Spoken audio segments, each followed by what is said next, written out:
Il ne se passe pas une semaine depuis l'automne dernier sans qu'Hillary Clinton s'expose en public et à un rythme qui s'accélère, ce qui fait dire à la plupart des experts qu'elle va se présenter à la présidentielle 2016 et qu'en fait, cette bataille a déjà commencé.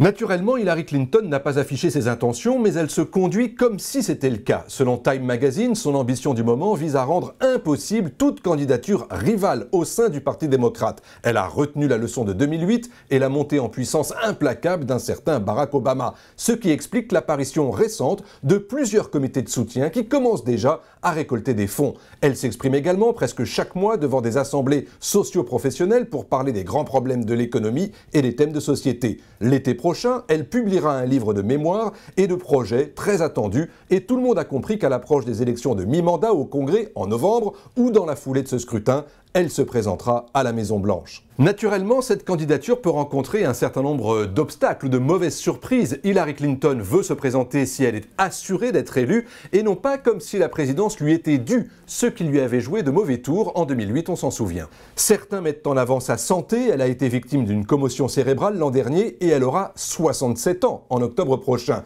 Si aujourd'hui elle devance de 40 points tous ses potentiels rivaux, rien n'interdit l'apparition tardive d'un trouble fait, surtout chez les républicains, humiliés par la défaite de Mitt Romney en 2012 et refroidis par le scandale récent qui a endommagé la posture du candidat le plus crédible, le gouverneur du New Jersey, Chris Christie. Si la présidentielle devait avoir lieu demain, Hillary Clinton l'emporterait haut la main devant tous les postulants répertoriés qui pourraient refuser un tel boulevard. Mais la démocratie américaine est ainsi faite qu'il ne suffit pas d'avoir été une ancienne First Lady, une ancienne sénatrice de l'État de New York ou une très compétente secrétaire d'État pour remporter une élection sur titre. Il faut mener campagne, et une campagne rude. Or, Hillary Clinton le prouve, elle veut assécher le terrain dès maintenant pour ne plus avoir en face d'elle que des seconds couteaux. Attention, les Américains n'aiment pas les matchs trop déséquilibrés.